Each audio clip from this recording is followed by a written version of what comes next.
Mamay te tilong ture Ikan kapit som te ate Kong ay ingin ay dam mang se Kamangay te ola lisu Suan tur ero na may long ye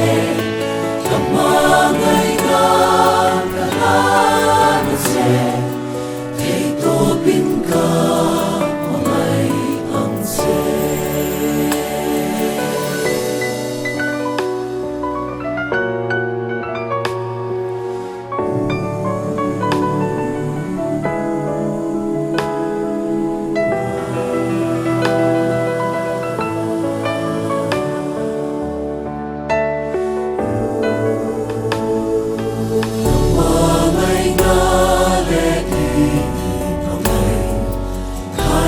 Sang hiyan katlong vong vong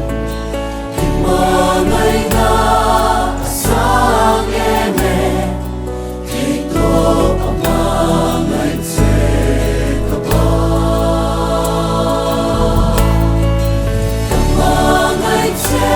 oral lisu Suan tur ero na may longye Kamangay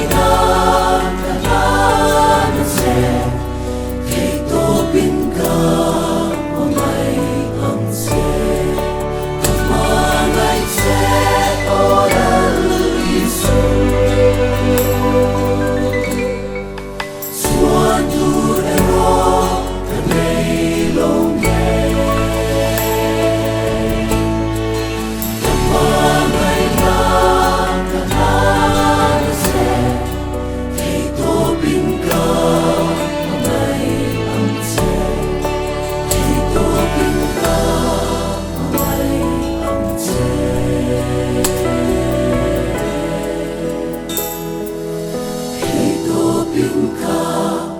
mamay ang